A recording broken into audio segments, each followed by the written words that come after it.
सबसे पहले अब हम एप्लीकेशन डाउनलोड करते हैं। पहले भी हम एप्लीकेशन को डाउनलोड करते थे प्ले स्टोर से, ठीक है। उसके बाद हम कॉन्टैक्ट परमिशन देते थे।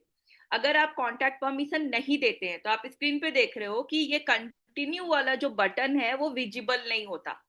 जैसे आप कंटिन्यू आप कॉन्टैक्ट का परमिशन दे रहे हो, यहाँ पे कंटिन्यू का ऑप्शन आ रहा है। फिर उसके बाद हम आपका जो कॉन्टैक्ट है उसको आप अलाउ करते हैं। अलाउ करने के बाद आपको मोबाइल नंबर डालने का ऑप्शन आता है। यहाँ तक एकदम सिमिलर है, सेम है, कोई चेंजेस नहीं है। हमने मोबाइल नंबर डाला अपना 10 डिजिट का, बस यूआई चेंज है। पहले इस तरीके से नहीं आता था, यूआई हमने चेंज किया है, अदरवाइज सब सेम है। मोबाइल नंबर डाला, मोबाइल नंबर डालने के बाद ठीक है, आपको पिन जनरेट होता है, सॉरी ओटीपी आता है, सॉरी ओटीपी आएगा। ओटीपी आपको ध्यान देना है कि जो भी मोबाइल नंबर आपने डाला है ओटीपी भी उसी मोबाइल नंबर पे जाएगा। अगर आप किसी ऐसे नंबर से रजिस्टर कर रहे हो मनी क्लब में जो आपका बंद है, चालू नहीं है या आपके पास नहीं है, तो आप उस नंबर पे ओटीपी रिसीव नहीं कर पाएंगे और आप आगे कंटिन्यू नहीं कर पाएंगे। तो जब भी आप मनी क्लब में रजिस्टर करें, आप उसी नंबर से रजिस्टर करें जो नंबर आपका एक्टिव है, चालू है, जहां पे आधार से लिंक्ड है, बैंक से लिंक्ड है। उसी नंबर को आप यहाँ पे मनी क्लब में उसी नंबर से रजिस्टर करेंगे, आपको एक ओटीपी आएगा 6 डिजिट का, जो आपके नॉर्मल मैसेज में आता है। ओटीपी डालेंगे तो यहाँ पे आपका मोबाइल नंबर वेरीफाई हो गया। मोबाइल नंबर डाला, ओटीपी आया, ओटीपी हमने डाला और यहाँ पे वेरीफाई किया। तो एक प्रोसेस हमारा कंप्लीट हो गया मोबाइल नंबर वाला। अब नेक्स्ट आता है, नेक्स्ट है हमारा इंटर योर ईमेल आईडी। पहले अब यहां तक हमारा सेम था, लेकिन अब चेंज हो गया। पहले के सिनेरियो में हम क्या करते थे कि सिर्फ हम मोबाइल अपना रजिस्टर्ड नंबर को वेरीफाई कराते थे, उसके बाद सीधे फॉर्म फिल करते थे। जब हम L1 वेरिफिकेशन के समय जाते थे, जब हम L1 अप्लाई करते थे, तब हम अपना ईमेल वेरीफाई करते थे। लेकिन अब ये प्रोसेस हमको फर्स्ट कट में ही करना है। जैसे ही हमने अपना मोबाइल नंबर वेरीफाई कराया, सेकेंड हमारा ईमेल आईडी वेरीफाई होगा। तो पहले कुछ केसेस में ऐसे होते थे कि सपोज यूजर के पास अपना ईमेल आईडी नहीं है, तो वो अपने घर में किसी का ईमेल आईडी लगा दिया, एजेंट्स का ईमेल आईडी लगा दिया। बट यहाँ पे आपको अपना खुद का ईमेल आईडी डालना होगा, जिस ईमेल को आप यूज कर रहे हो करेंटली। किसी भी थर्ड पर्सन का ईमेल आईडी आप यहाँ पे यूज नहीं कर सकते हो। ईमेल आप करेंगे तो फिर आपका वेरीफाई नहीं होगा आपका खुद का ईमेल आईडी। अब जब हम ईमेल आईडी हमने यहाँ पे डाल दिया, ईमेल आईडी डालते वक्त बहुत सारी चीजों का ध्यान रखना है कि जब आप ईमेल आईडी डाल रहे हैं तो यहाँ पे आप स्क्रीन पे देखेंगे abcxyz@gmail.com है। कुछ लोग gmail.com का स्पेलिंग गलत कर रहे हैं अभी के सिनारियों में, या छोड़ दे रहे हैं, या ईमेल आईडी के जगह पे वो अपना कोई और ही ईमेल आईडी मतलब कुछ भी डाल रहे हैं। तो हमको ध्यान देना है कि जब हम ईमेल आईडी डालते हैं तो नेम @gmail.com होता है और जीमेल का स्पेलिंग हमको चेक करना है। अगर हम करेक्ट ईमेल आईडी डालेंगे तभी हमको नेक्स्ट का ऑप्शन आएगा। जैसे ही हम नेक्स्ट करेंगे, नेक्स्ट करने से पहले एक और बात का ध्यान रखना है। कॉम के बाद, जैसे ही हमने gmail.com डाला, कॉम के बाद स्पेस नहीं होना चाहिए। हमारा आदत है ना, हम टाइप करते हैं फिर स्पेस दबाते हैं। कॉम के बाद एक भी स्पेस नहीं होना चाहिए। अगर आप नेक्स्ट का आपका जो ये बटन है वो विजिबल नहीं हो रहा है, इट मीन्स कि यहाँ पे आपकी ईमेल आईडी में कुछ प्रॉब्लम है। देखिए कि अगर आपने स्पेस दिया हुआ तो स्पेस हटाइए और फिर नेक्स्ट पे क्लिक कीजिए। जैसे ही नेक्स्ट पे क्लिक करेंगे आपका ओटीपी आएगा। अब जीमेल का ओटीपी है वो सीधे जीमेल पे जाएगा, आपके मोबाइल नंबर पे नहीं आएगा। तो जीमेल का ओटीपी किसी किसी केस में हम ये देख रहे हैं कि ओटीपी नहीं जा रहा है, तो उसका दो रीजन है। या तो आप एक बार जाकर के ओटीपी को आपने या तो स्पैम मार्क कर रखा है, स्पैम में जाइए, देखिए कि आपको ओटीपी आई है। अगर ओटीपी आई है तो वहां पे ऑप्शन आता है रिपोर्ट एज नॉट स्पैम, तो आप उसको नॉट स्पैम मार्क कीजिए ताकि आपके इनबॉक्स में ओटीपी हमेशा आए। ठीक है। दूसरा केस ये भी है कि आपका जीमेल का स्टोरेज 100% फुल है। दो केसेस मेरे पास आए हैं जहां पे यूजर को जीमेल पे ओटीपी नहीं आ रहा था। जब मैंने स्क्रीनशॉट मंगाया तो उसका 100% स्टोरेज फुल है। आप अपने जीमेल में चेक कीजिए, अगर स्टोरेज फुल है तो आपको ओटीपी क्या कोई भी ईमेल आपको रिसीव नहीं होगा। तो आपका स्टोरेज फुल नहीं होना चाहिए। स्टोरेज फुल है तो स्टोरेज को क्लियर कीजिए। और इस बात का ध्यान रखिए कि ओटीपी अगर आपको इनबॉक्स में रिसीव नहीं हो रही है तो आप एक बार उसको स्पैम में चेक कीजिए, आपको ओटीपी यहाँ पे रिसीव हो जाएगा। जैसे ही आपने ओटीपी वेरीफाई यहाँ पे हुआ, आप देखेंगे आपका मोबाइल नंबर वेरीफाई हो गया, कंपनी ने मोबाइल और ईमेल आपका दोनों वेरीफाई कर रखा है। अब आएगा आपको पिन सेट करने का ऑप्शन। जब हम पिन सेट करते हैं, 4 डिजिट का हमको पिन सेट करना होता है। तो पिन मतलब बहुत ही यूनिक नंबर होता है और ये बहुत ही कॉन्फिडेंशियल नंबर होता है। तो अगर कोई एजेंट है जो मुझे अपना ई केवाईसी कंप्लीट कराने में मुझे हेल्प कर रहा है, फिर भी हम किसी के साथ भी ये जो 4 डिजिट का पिन है किसी के साथ भी हम शेयर नहीं करेंगे। ये एकदम कॉन्फिडेंशियल होना चाहिए, ये आपके अलावा किसी को भी नॉलेज में नहीं होना चाहिए। अगर आप अपना पिन किसी के साथ भी शेयर करते हैं तो आपके पूरे मनी क्लब के अकाउंट का मिस यूज हो सकता है फ्यूचर में। एंड किसी भी थर्ड पर्सन का ईमेल आईडी अगर आप यहाँ पे डालते हैं तो सारे मैसेज सारे इन्फो उसी ईमेल पे जाएगा। इवन ओटीपी भी ईमेल पे जाएगी और कोई भी थर्ड पर्सन आपके मनी क्लब के एप्लीकेशन का मिसयूज कर सकता है। इसलिए हमने इसको इस तरीके से इतना स्ट्रिक्टली बनाया है कि कोई भी थर्ड पर्सन ईमेल ना डाल सके। पिन आपके पास 4 डिजिट का डालना है, पर पिन आपको ध्यान रखना है 00001111। इस तरीके का पिन नहीं होना चाहिए। अगर आप इस तरीके का पिन डालेंगे तो ये पिन नहीं लेगा, ये पिन नहीं लेगा। पिन हमेशा यूनिक होना चाहिए, 76318451, मतलब कुछ भी, आप अपना डेट ऑफ बर्थ जो भी आपको डालना है डालिए, लेकिन एकदम यूनिक होना चाहिए और सिर्फ आपको ही नॉलेज होना चाहिए इस चीज का। अब जैसे आपने पिन डाला, आपका एक स्टेप पूरी तरीके से क्लियर हो गया। आपको मनी क्लब दिखेगा, welcome to the money club. अब यहाँ पे आपको वीडियोस दिखेंगे, वीडियो देखना है देखिए, नहीं देखना आप स्किप कर दीजिए। स्किप करने के बाद आपको आएगा join money club in simple 3 step.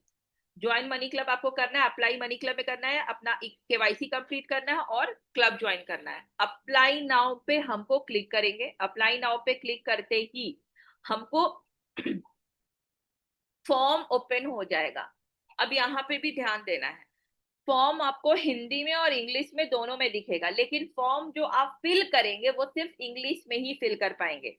Hindi का ऑप्शन यहाँ पे बस और बस समझने के लिए दिया गया है कि कहना क्या चाह रहा है। इंग्लिश में फर्स्ट नेम अगर किसी को नहीं समझ में आ रहा है तो हिंदी में लिखा हुआ है पहला नाम, आप समझिए कि आपका प्रथम नेम जो है आप वहां पे अपडेट कीजिए। फॉर्म फिल करते वक्त भी जो मेजर इशू है, वैसे तो सब बहुत आसान है, लेकिन जो सबसे बड़ा प्रॉब्लम और चैलेंज आ रहा है कि हमने फॉर्म फिल कर लिया लेकिन सबमिट बटन पे क्लिक नहीं हो रहा है।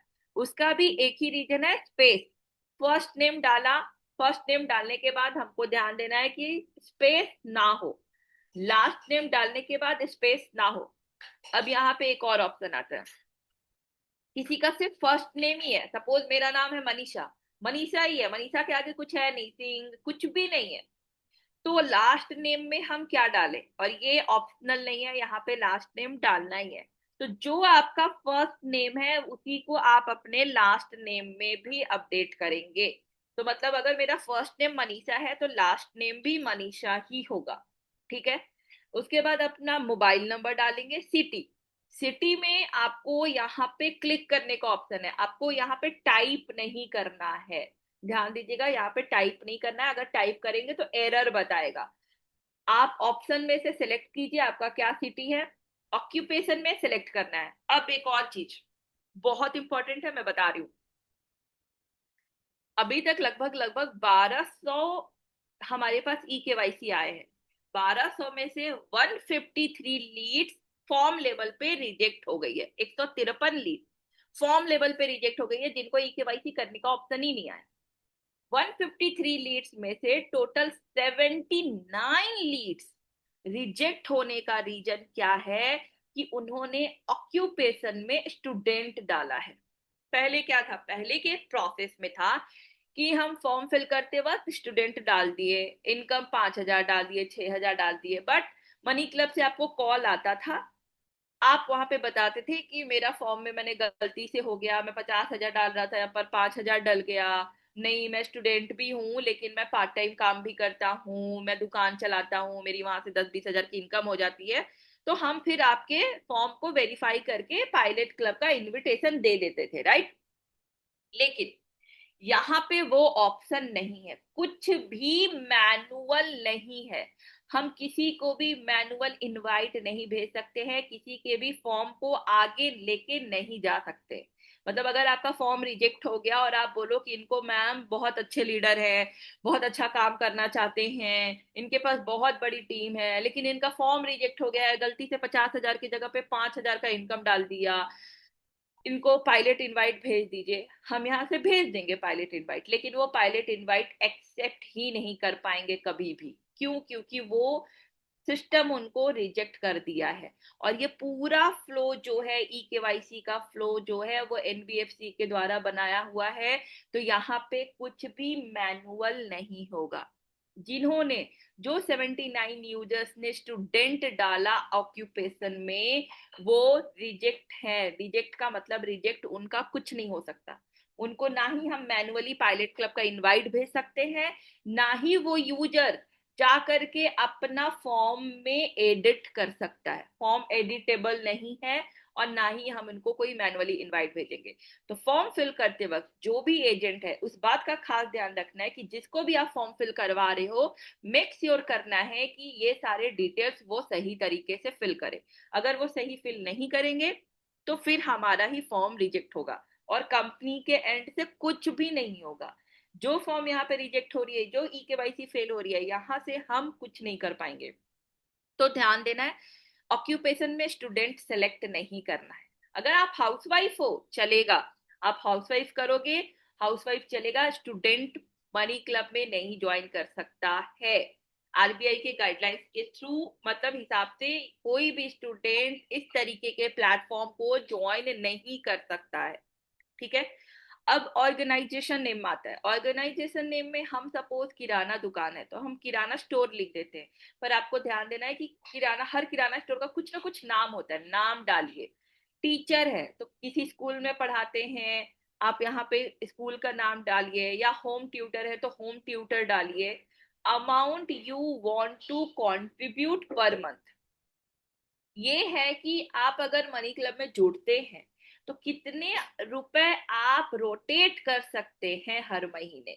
ये 2,000, 4,000, 5,000, 8,000, 10,000 कुछ भी हो सकता है, आप अपने इनकम के हिसाब से यहाँ पे लिख सकते हैं, इसमें कुछ भी प्रॉब्लम नहीं है। फिर आता है motivation for joining money club. आप मनी क्लब में क्यों ज्वाइन कर रहे हो? सेविंग पर्पज से कर रहे हो, इन्वेस्टमेंट पर्पज से कर रहे हो, या बोरोइंग पर्पज से कर रहे हो? ये कॉलम डिसाइड करेगा कि आपको किस टाइप के क्लब्स मिलेंगे। तो आप अगर सेविंग पर्पज से मनी क्लब में आए हैं तो सेविंग पे क्लिक कीजिए, इन्वेस्टमेंट पर्पज से आए तो इन्वेस्टमेंट पे क्लिक कीजिए, और अगर तीनों को भी क्लिक करना चाहे तो आप कर सकते हैं, ठीक है। अब आता है मंथली इनकम। मंथली इनकम में 20,000 से कम का इनकम आपको नहीं, यहाँ पे अब ऐसे लोगों को लेकर के ही नहीं आना है जिनका इनकम 20,000 से कम हो। 20,000 से कम अगर किसी ने 10,000, 12,000, 15,000 डाला तो वो फॉर्म रिजेक्ट हो जाएगा। स्टूडेंट नहीं होना चाहिए, इनकम 20,000 से कम नहीं होना चाहिए, ठीक है। उसके बाद आप यहाँ पे हाउ मैनी मेंबर्स वर, मतलब अगर आपने यहाँ पे मतलब लिख रहा है कि any experience in offline sheet, अगर आपको ऑफलाइन शीट में एक्सपीरियंस है तो कितने मेंबर के साथ आपने किया है, अगर नहीं तो आप यहाँ पे नो सेलेक्ट कीजिए और सबमिट कर दीजिए। ये पूरे फॉर्म में जो दो चीज है सबसे इंपॉर्टेंट है, कायदे से तीन चीज है जो सबसे इंपॉर्टेंट है। फर्स्ट, ऑक्यूपेशन में स्टूडेंट नहीं होना चाहिए। सेकंड, मंथली इनकम 20,000 से कम नहीं होना चाहिए। एंड थर्ड, कंट्रीब्यूशन अमाउंट और मंथली इनकम में हमको कंफ्यूज नहीं करना है। कंट्रीब्यूशन अमाउंट हम 20,000 लिख देते हैं और इनकम 2,000 लिख देते हैं, जबकि कायदे से उल्टा होना चाहिए था। कंट्रीब्यूशन अमाउंट 2,000 और मंथली इनकम 20,000 होना चाहिए था। तो जो इनकम है वो आपको इनकम में डालना है। कंट्रीब्यूशन की आप अपने इनकम से, आप अपने कमाई से कितना रुपए कंट्रीब्यूट करना चाहते हैं मनी क्लब में, वो अमाउंट आपको वहां पे डालना होता है। ठीक है। अब ये फॉर्म फिल कर लिया। अब आपको यहाँ पे रेफरल कोड डालने का ऑप्शन आता है। आप यहाँ पे रेफरल कोड डालेंगे और रेफरल कोड डाल करके आप सबमिट करेंगे। जैसे ये पूरा प्रोसेस आप कंप्लीट किए, चेकिंग योर एलिजिबिलिटी, अब ये सिस्टम आपका एलिजिबिलिटी चेक करेगा कि आप मनी क्लब में ज्वाइन करने के लिए एलिजिबल हैं या नहीं है। अब यहाँ तक पूरे प्रोसेस में एक और सबसे इंपॉर्टेंट चीज है, वो है कॉन्टैक्ट। कॉन्टैक्ट पहले क्या था, पहले कुछ केसेस में ऐसे भी आते थे, आप लोगों ने देखा था, मैम बहुत अच्छे लीडर हैं, इनका कांटेक्ट अभी कम दिख रहा है, आप इनको पायलट दिलवा दीजिए, हम इनका कांटेक्ट बढ़वा देंगे, जब L1 वेरिफिकेशन तक इनका कांटेक्ट बढ़ जाएगा। ठीक है। कुछ केसेस में हम एरिया मैनेजर और टेरिटरी मैनेजर के रिकमेंडेशन पे हमने कुछ लोगों को इनवाइट भी भेजा। लेकिन यहाँ पे अगर आपका 100 कॉन्टैक्ट से कम है, आपके मोबाइल में जब भी आप जिसको भी ज्वाइन करा रहे हैं उनका देखिए कि उनके पास उनके मोबाइल में कितने कॉन्टैक्ट हैं। अगर 100 कॉन्टैक्ट से कम अगर आपका कॉन्टैक्ट है तो आप रिजेक्ट हो जाएंगे। यहाँ पे अगर आपकी फॉर्म एलिजिबिलिटी चेक करने के बाद अगर आपको ये ऑप्शन दिख रहा है, sorry you are not eligible to join a real money club at this time, और आपको वर्चुअल क्लब ऐसी नॉर्मल गेम की तरह दिख रहा है, तो आप समझ लीजिए कि फॉर्म लेवल पे आप रिजेक्ट हो चुके हैं। अब कुछ नहीं हो सकता, आप आगे भेजिए, कहाँ भी क्वेरी ग्रुप में भेजिए, सपोर्ट ग्रुप में भेजिए, दीक्षा मैम को भेजिए, कुछ नहीं होगा। एक बार सिस्टम ने रिजेक्ट कर दिया मतलब रिजेक्ट, यहाँ पे कुछ नहीं हो सकता। और रिजेक्ट होने का 3 मेजर इशू है। मेजर रीजन जो है, कॉन्टैक्ट, कॉन्टैक्ट 100 होना चाहिए, इनकम 20,000 और 20,000 से ज्यादा होना चाहिए, ऑक्यूपेशन में स्टूडेंट नहीं होना चाहिए। ये 3 चीजें हमको देखना है, ये इन 3 चीजों पे हमारा रिजेक्ट होगा।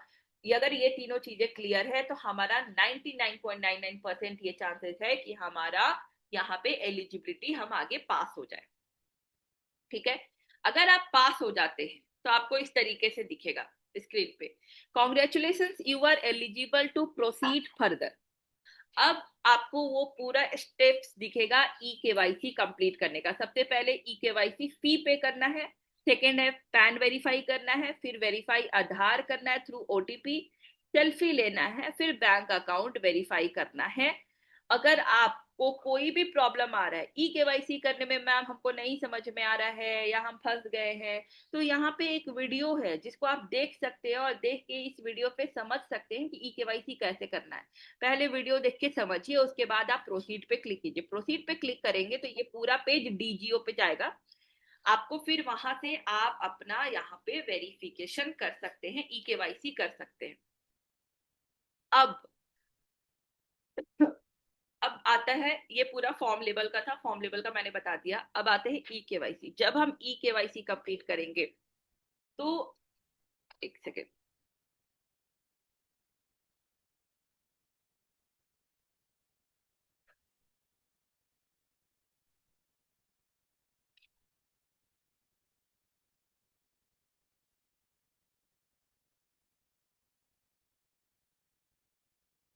एक सेकेंड दीजिएगा। हम्म। जब आप ई केवाईसी कंप्लीट कर रहे हैं तो आपको ध्यान देना है, आपसे पहले पूछता है फादर नेम। ठीक है, सॉरी पैन में, पैन नेम, आप पैन नेम डालेंगे, आप अपना पैन नंबर डालेंगे, पैन नंबर डालने के बाद आप फादर नेम भी डालते हैं। अब यहाँ पे कुछ 158 लीड ऐसी है जो सिस्टम ने रिजेक्ट की है, reason being ID not found. ID not found के चक्कर में सिस्टम ने रिजेक्ट किया है इसको, और मैं आपको आगे ये केसेस दिखाऊंगी। लेकिन जो सबसे इंपॉर्टेंट है, जो आपको यहाँ पे ध्यान रखना है, वो ये ई केवाईसी करने से पहले सबसे पहला स्टेप था हमको फी पेमेंट। फी पे करते वक्त हमको ध्यान देना है कि आप एचडीएफसी के यूपीआई में ही पेमेंट करें। एसबीआई में आपको 2 यूपीआई दिखेगा, पहला यूपीआई दिखेगा एचडीएफसी, सेकेंड यूपीआई दिखेगा आपको एसबीआई का, मनी क्लब का एसबीआई का यूपीआई, और फर्स्ट यूपीआई दिखेगा एचडीएफसी। अगर आप एचडीएफसी में पेमेंट करते हैं तो आप ये देखेंगे कि आपका पेमेंट इमीडिएट कंफर्म हो जाएगा। अगर आप एसबीआई में पेमेंट करते हैं तो पेमेंट कंफर्म होने में हमको थोड़ा टाइम लगता है। ठीक है, तो हमारे ई केवाईसी प्रोसेस में और पायलट ज्वाइन करने में कोई प्रॉब्लम फेस ना करना पड़े, इसलिए हमको इस बात का ध्यान रखना है कि जैसे हम ई केवाईसी अपना स्टार्ट करेंगे, पहला आएगा केवाईसी फी पे करने का। केवाईसी फी हम मनी क्लब के एचडीएफसी यूपीआई में पेमेंट करेंगे। पेमेंट करने के बाद करेक्ट यूटीआर नंबर वहां पे अपडेट करेंगे। मतलब ऐसा नहीं है कि आप यूटीआर नंबर गलत डालोगे वेरीफाई हो जाएगा, नहीं। मैं इसीलिए बोल रही हूँ कि कुछ भी मैनुअली नहीं है।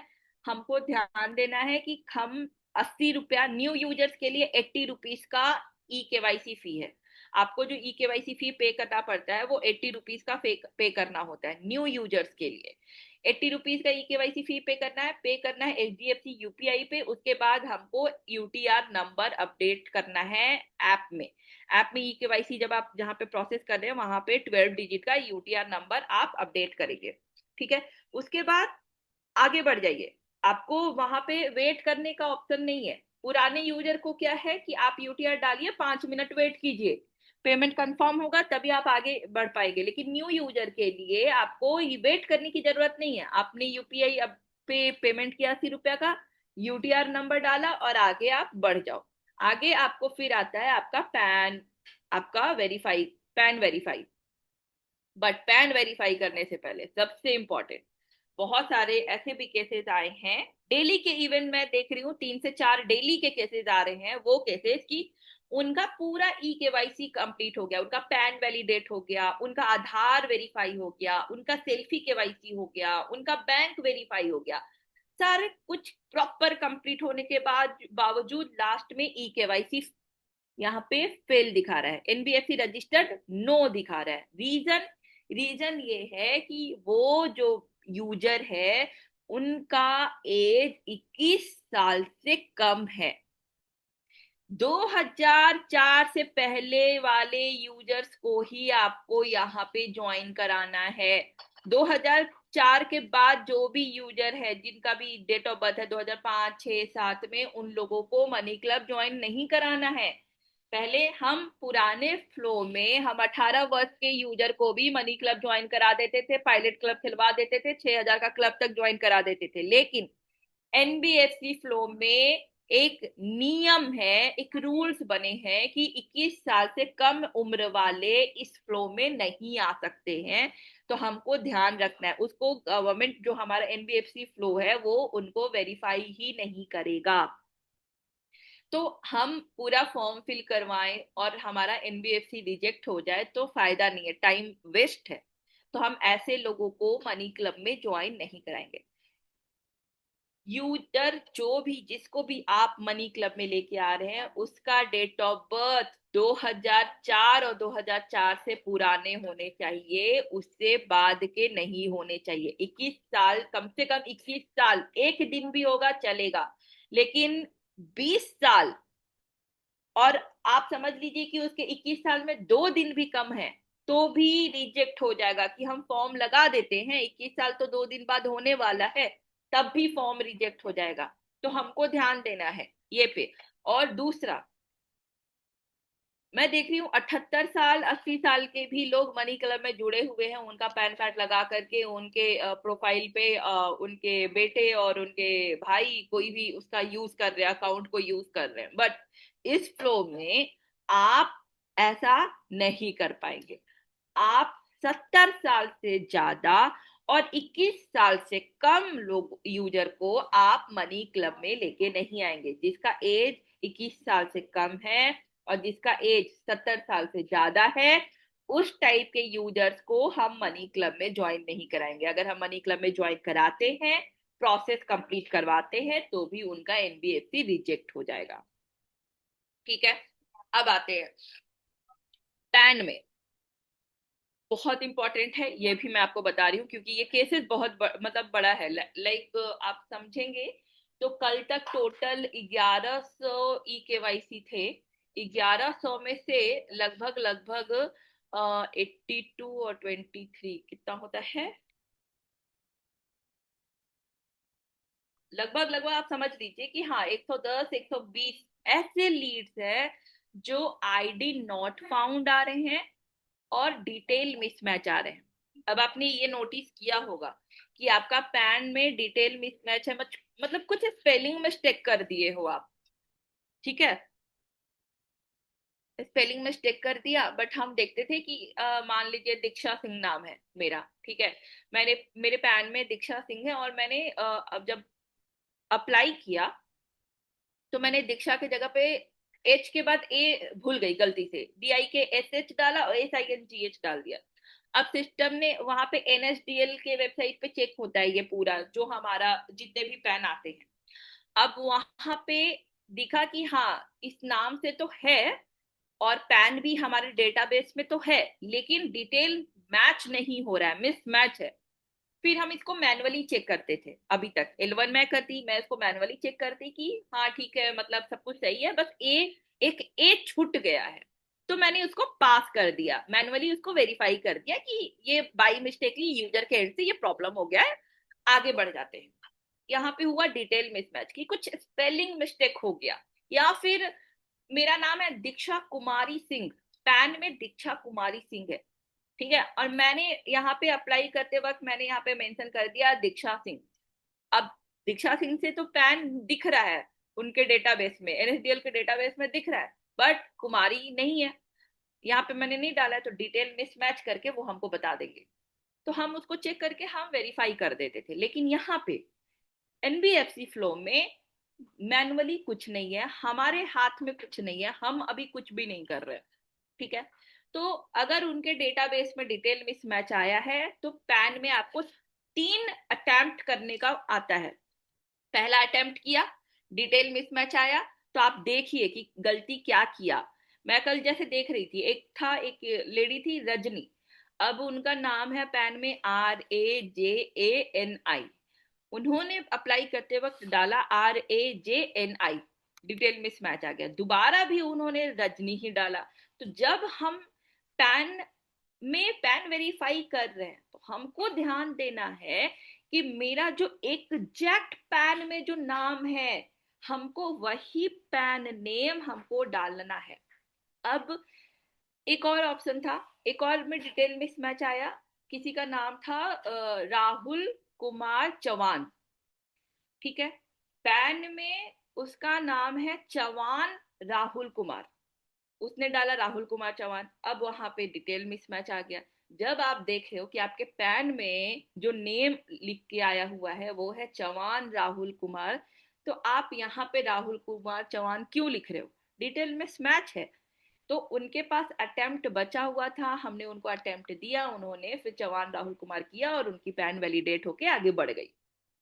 तो यहाँ पे मैं आप लोगों को इसीलिए बता रही हूँ कि डिटेल मिसमैच में आइदर आपने फर्स्ट नेम और लास्ट नेम का उलट फेर कर दिया है, या फिर आपने कोई स्पेलिंग मिस्टेक कर दिया है, या फिर आपका कोई स्पेलिंग छूट गया है। इन केसेस में आपके साथ डिटेल मिसमैच का ऑप्शन दिखेगा, बट कंपनी ने आपको 3 अटेम्प्ट का ऑप्शन दिया है, तो जब आपका फर्स्ट अटेम्प्ट फेल हो रहा है और आप जब दोबारा अटेम्प्ट कर रहे हो तो ये मेक श्योर करना है कि जो आपके पैन में नेम है उसी को डालो। तीसरा बार भी अगर फेल हो जाता है तो चौथा बार एक लास्ट फाइनल अटेम्प्ट का ऑप्शन कंपनी दे सकती है।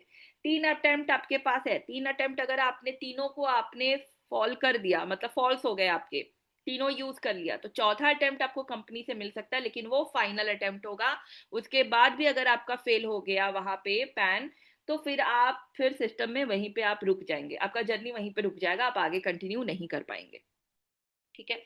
ये है डिटेल मिसमैच। अब आते हैं आईडी नॉट फाउंड। पहले के प्रोसेस में क्या था कि किसी यूजर का आईडी नॉट फाउंड आ रहा है तो हम उनका पैन कार्ड मंगवा लिए, पैन कार्ड में देखा कि पैन कार्ड नंबर सही है और यूजर का जो डाला है सिस्टम में वो भी नंबर सही है, तो चलो हम वेरीफाई कर देते हैं। बट अभी जो है मैनुअली वेरीफाई नहीं होगा, मैं फिर से बोल रही हूँ। तो अभी के केस में क्या है कि अगर NSDL के डेटाबेस में अगर आपका पैन नहीं दिख रहा है, इट मीन्स कि, और इसीलिए वो आईडी नॉट फाउंड बता रहा है, तो वो हमको बता रहा है कि पैन जो है वहां पे लिख के आता है pan name and number is in appropriate कहने का मतलब है कि वो कहीं ना कहीं वो पैन गलत तरीके से बनाया गया है, या फ्रॉड पैन है, या फॉर्ज करने का कोशिश कर रहे हैं। मतलब वो पैन या तो किसी और से कहीं से लिया है, परचेज किया है, या कहीं से भी वो गलत पैन बनाया हुआ है। मतलब वो पैन गवर्नमेंट के वेबसाइट पे, गवर्नमेंट के डेटाबेस में वो पैन नंबर हमारा अपडेट नहीं है। और अगर अपडेट नहीं है तो यहाँ पे सिस्टम में आईडी नॉट फाउंड दिखा देगा। आईडी नॉट फाउंड का मतलब हो गया, हम ये समझेंगे कि ये पैन सही नहीं है, वैलिड नहीं है, और वहां पे आपका पैन फेल हो जाएगा। तो बहुत लोगों ने ऐसा किया है, बहुत लोगों ने ऐसा किया भी है। पहले नॉर्मल पीआर क्लब में ऐसे बहुत सारे केसेस देखे हैं हमने।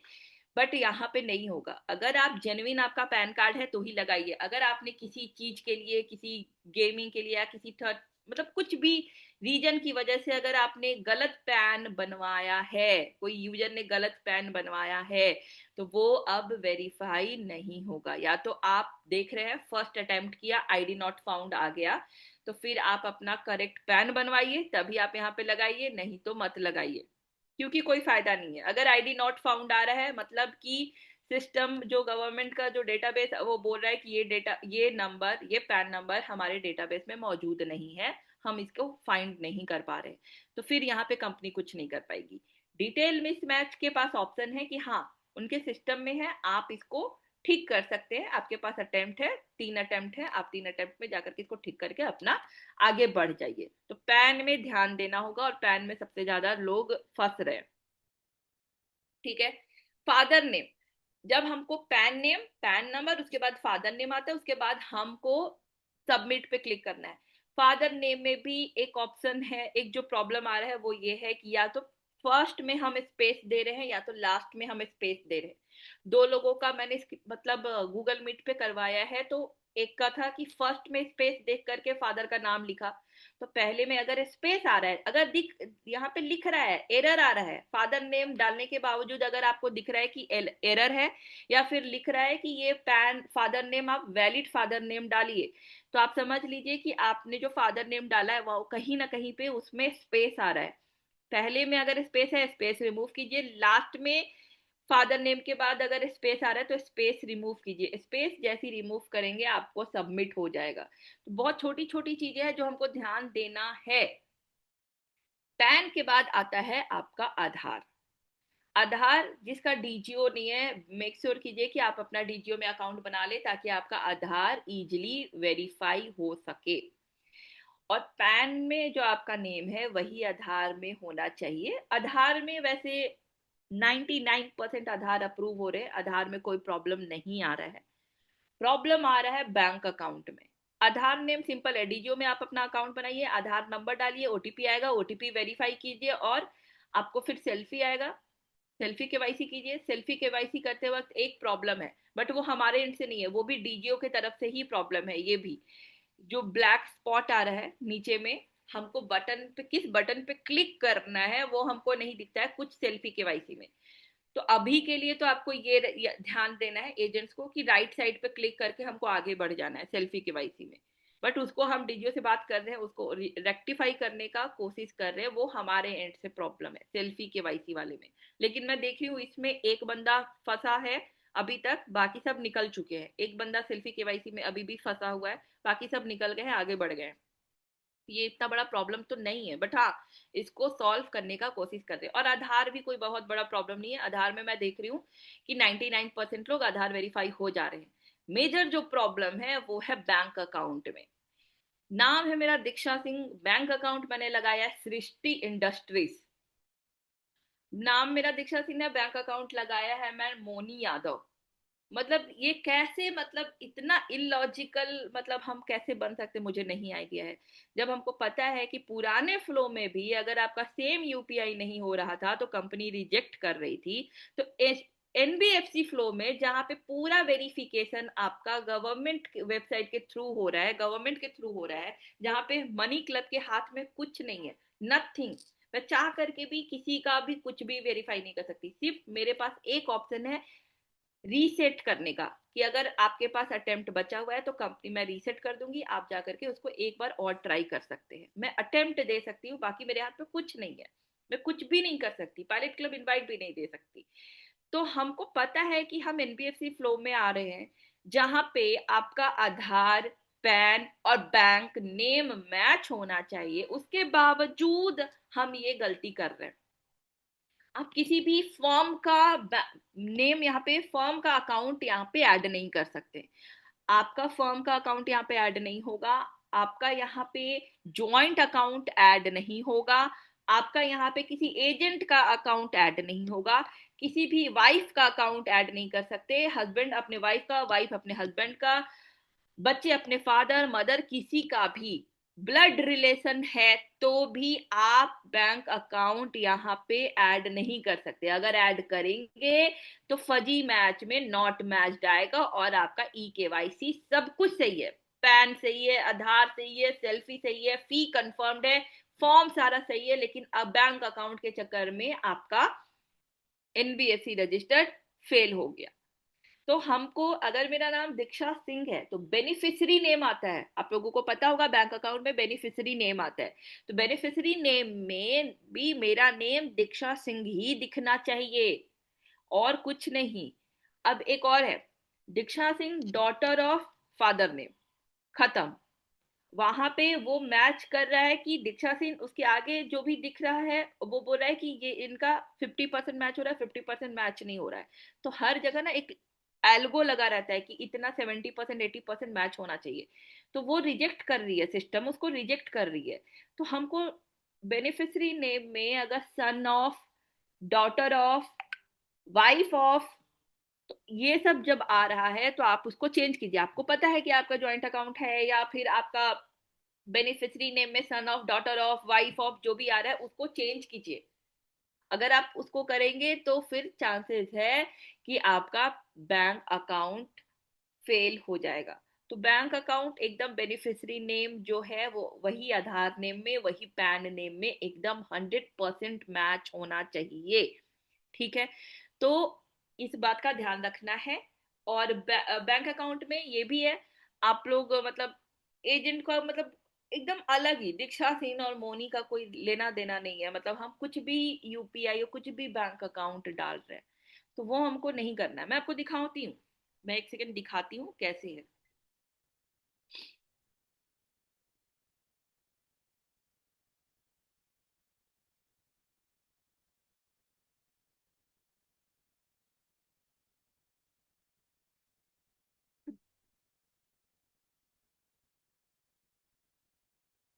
हाँ, एक और केस मैं आपको दिखाती हूँ।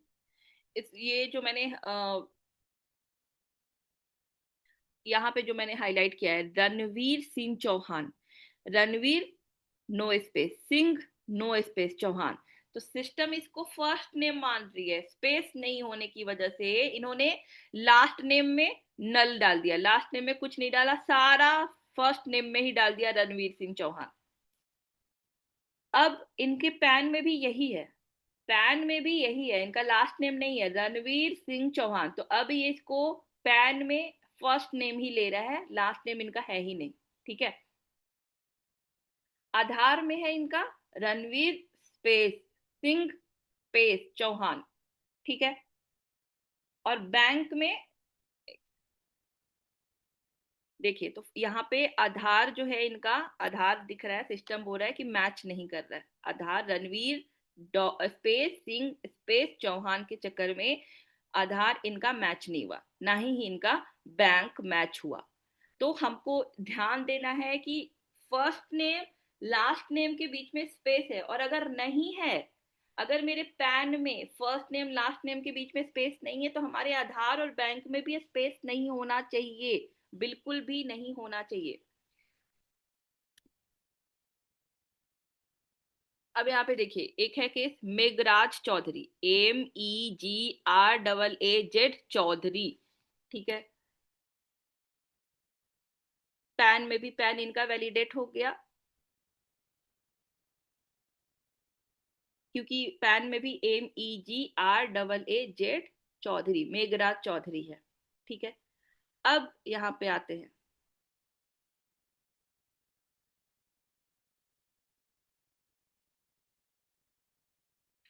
यहाँ पे आधार में भी मेघराज चौधरी है, आधार भी मैच हो गया है, देखिए आधार इसका मैच्ड है, मेघराज चौधरी मैच है, लेकिन बैंक मैच नहीं है। बैंक मैच क्यों नहीं है? तो विकास मंगीलाल चौधरी, मतलब कोई लेना देना नहीं है हमको, यहाँ पे ई केवाईसी इनका फेल हो गया। मतलब हम देख रहे हैं कि मेरा पैन में मेघराज चौधरी है, आधार में मेघराज चौधरी है, हमने फर्स्ट नेम लास्ट नेम भी मेघराज चौधरी डाला, और बैंक अकाउंट में हमने डाल दिया है विकास मंगीलाल चौधरी। तो हमको ये नहीं करना है। एक और, ये देखिए जो मैंने हाईलाइट किया है, यूजर का नाम है जगदीप, लास्ट नेम कुछ नहीं है, नल है, ठीक है। पैन में भी आ रहा है इसका जगदीप, ठीक है, और पैन इसका वैलिडेट हो गया है, ठीक है। अब आते हैं हम आधार पे। आधार इनका है जगदीप, ठीक है, ये आधार भी मैच है, फर्जी आधार मैच है जगदीप। लेकिन बैंक अकाउंट में है, एक तो हर जगह पे इनका है JAGADEEP, जागादीप। बैंक में नाम है Jagdeep, JAGDEEP, son of Gurudayal Singh, ठीक है। बैंक नॉट मैच्ड, जिसकी वजह से ई केवाईसी फेल हो गया।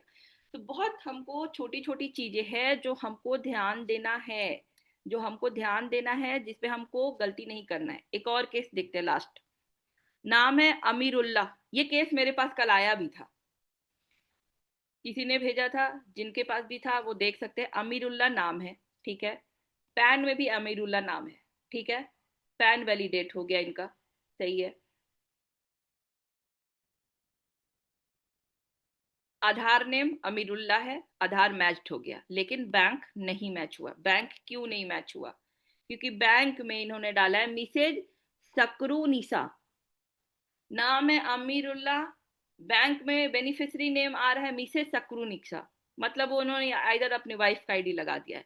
तो ये बहुत छोटी छोटी चीजें हैं जो हमको ध्यान देना है, जिस गलती हमको नहीं करना है, ये सब गलती हमको नहीं करना है। हमको ध्यान देना है कि जब भी हम मनी क्लब में अपना ई केवाईसी कंप्लीट करा रहे हैं, जिस भी यूजर्स को हम मनी क्लब में ज्वाइन करा रहे हैं, तो हम ध्यान रखें कि मेरा पैन नेम, मेरा आधार नेम और मेरा बैंक बेनिफिशियरी नेम एकदम सेम होना चाहिए, एकदम सेम होना चाहिए। अगर थोड़ा भी स्पेलिंग मिस्टेक है, जैसे मेरा दीक्षा सिंह नाम है और दीक्षा सिंह के बीच में कोई स्पेस नहीं है, तुम कम उसको क्या समझेगा सिस्टम कि ये फर्स्ट नेम है, लास्ट नेम इसका कुछ है ही नहीं। आधार में हम दीक्षा स्पेस सिंह डाले हैं, तो ये आधार तो देख रहा है कि अरे इसका दीक्षा भी नाम है और सिंह भी नाम है, तो इसमें पैन और इसका आधार मैच नहीं कर रहा है, क्योंकि पैन में इसका लास्ट नेम नहीं है और आधार में इसने लास्ट नेम डाला है, तो रिजेक्ट कर दिया। तो ये सारी चीजें हैं जो हमको ध्यान देना है, इतना ही है ई केवाईसी में। But the best part is कि जितने भी ई केवाईसी हमारे पास हुए हैं अभी, जो भी हमारे जिस दिन न्यू ई केवाईसी, ये पुराने हैं, कल तक के हैं, 1,000 डेटा है। बट उसमें हमारा ई केवाईसी जो कंप्लीट हो गया है, वेरीफाई हो गया है, वो टोटल है 712। 712 वेरीफाई हो चुके हैं हमारे, 1,000 में से 712 ई केवाईसी कंप्लीटेड है। 30% हमारे नहीं हुए हैं, बट 30% में आप समझ लीजिए 10% और हो जाएंगे, जो कि इन प्रोग्रेस स्टेट में है। 170 177 इन प्रोग्रेस में है, तो हो सकता है 10 से 15% भी कंप्लीट हो जाए, मतलब 15% फेल हो रहे हैं। तो ये 15% फेल हो रहे हैं, वो हमको सिस्टम ये बोल रही है कि ये 15% जो फेल हो रहे हैं उसमें हम कुछ नहीं कर सकते हैं।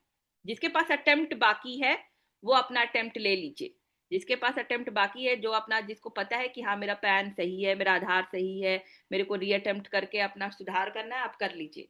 लेकिन जो नहीं कर पा रहे हैं उसको मनी क्लब भी कुछ नहीं कर पाएगा, नथिंग। तो आपको ये ध्यान देना है, आपको ये देखना होगा कि मतलब ई केवाईसी पेंडिंग है, क्यों पेंडिंग है।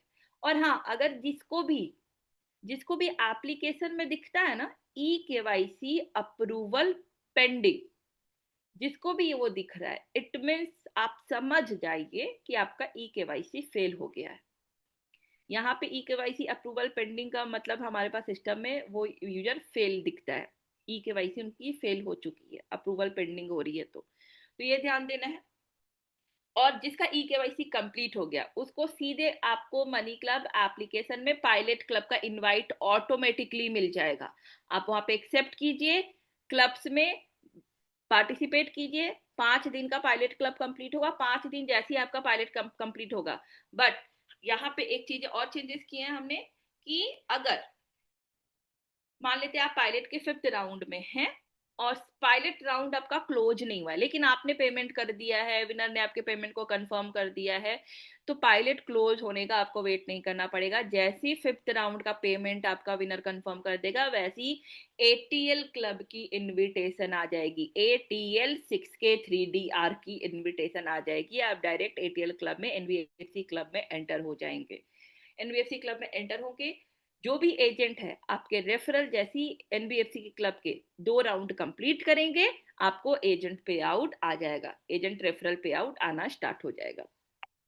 एटीएल क्लब में भी अगर कोई यूजर बिडिंग में पार्टिसिपेट नहीं करता है, इनकेस आपने बिडिंग में पार्टिसिपेट नहीं किया, ठीक है, और आपको ऑटो बिड लग गया, तो जो भी अमाउंट क्लब क्लोज होने तक आपके जितने भी रुपए लॉस में दिखेगी सिस्टम को कि इतने रुपए आपका लॉस में है, मतलब कि आपने मान लीजिए कि 400-300 रुपए आपने कमीशन पे कर दिया, आपको यहाँ पे लॉस दिख रहा है 200 का सिस्टम में आपको दिख रहा है लॉस है, हमको कोई फायदा नहीं हुआ, इस क्लब से 200 रुपया माइनस में दिख रहा है, तो वो जो 200 रुपया है आपको क्रेडिट के तौर पर आपके वॉल्ट में आ जाएगा, जिसको आप यूज कर सकते हैं पेमेंट करने के लिए भी, पेनल्टी पे करने के लिए भी, विनर बनते हैं तो भी।